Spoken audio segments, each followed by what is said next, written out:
Lately, when I'm asked what I think a feminist is, I've taken to saying, someone who believes she should pay for her own dinner. Some people think this is such a tiny matter that it cannot be a way of answering the question. Others laugh and ask what is so awful about having one's dinner paid for. To explain, I have to go back to when I was 23 years old. We were in a small Greenwich Village restaurant, my boyfriend Scott and I. You could get pasta and a salad here for under $10. The place was packed with young people. As we waited for the bill, I calculated my share, reassured that I would still have enough for lunch the following day, the Subway, and the Wall Street Journal. Payday, I could not forget, was the day after that. The waiter, about our age, tall, smiled over our table and presented the bill squarely to Scott. This casual gesture stung like a slap in the face. I wanted to object that the bill belonged in the middle. How could this young, hip-looking waiter assume that I wasn't paying for my own dinner? No, I wanted to tell him. I make more than Scott. I'm on Wall Street. I knew I wasn't supposed to get upset over where the bill was placed. I knew that feminism was about equal pay for equal work and abortion rights. Waiters who gave the man the bill were doomed to go the way of ladies' menus without prices. It was just a matter of time. 20 years later, as I research a book on money and gender, the young people I interviewed do not even know that there was once menus without prices.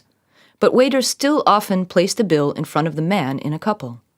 None of the women I have spoken with seem to mind this, especially if the man pays the bill. And many men still expect to pay the bill if they are dining with a woman.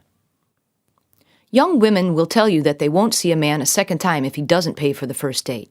They say it's a matter of respect. I was angry with that waiter.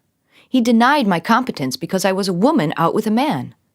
His gender stereotyping was especially annoying because Scott, who worked for an NGO, made less money than I did. Some women say that when a man pays for them, he shows that he values their company. They will even admit that a man who spends more money entertaining them rates more highly in their esteem than one who doesn't. In their language, he respects them more. If you press one of these women on this issue, she may protest that, after all, the men insist on paying. The men badly want to pay for her dinner. I wonder. They may offer to pay, but what do they have in mind? Men do not use the language of respect when they talk about treating women to dinner.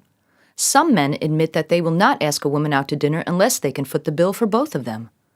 Others say that they are always prepared to pay, but that they admire women who offer to pay their share and take them up on it. And some insist on paying all the time, perhaps for reasons that wouldn't make most women happy.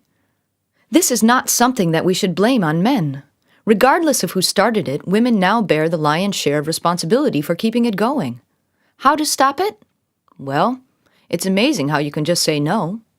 Just put that credit card on the table with the man's. You can even, imagine, treat him to a meal. Some of the reason for women's stalled progress toward the upper reaches of money and power in the business world has to do with the beliefs about money and self-respect that we all bring literally to the table.